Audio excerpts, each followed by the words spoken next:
Making Their Mark, Stories Through Signatures features original signatures from the National Archives' extensive nationwide holdings. They illustrate the many ways people have placed their signature on history, from developing a signature style to signing groundbreaking policy into law. Each story in the exhibit illustrates the many ways people have left their mark on history or popular culture. Signatures illustrate the power of original records and the important role the National Archives has in preserving our nation's history. Nearly half of the items in the exhibit come from our presidential libraries and our field offices nationwide. From John Hancock's distinct swirling signature to legislation allowing the auto pen to authenticate a law or document, technology has changed how we sign. President Clinton signed the Electronic Signatures in Global and National Commerce Act on June 30th, 2000, and he used digital signature technology to do so. They could have emailed their John Hancocks in. Presidents often use several pens to sign important legislation, and these 50 pens were used by President Kennedy or President Johnson to sign bills passed between 1961 and 1965.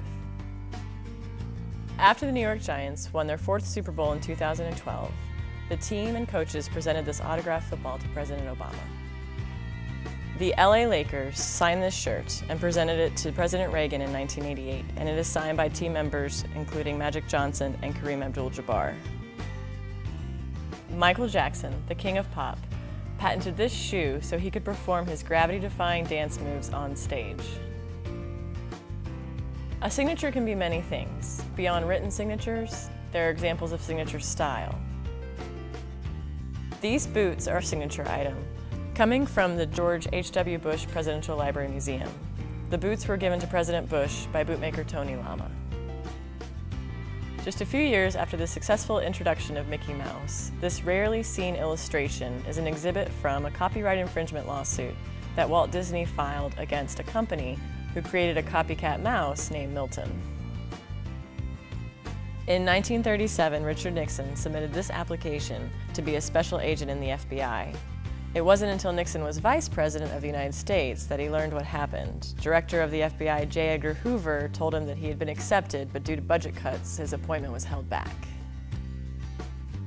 This marriage certificate between Adolf Hitler and Eva Braun is affixed with their signatures, as well as witnesses Joseph Goebbels and Martin Bormann. Accompanying it is the U.S. Army's English translation. Making Their Mark, Stories Through Signatures draws from the billions of government records at the National Archives to showcase a unique collection of signatures and tell the fascinating stories behind them.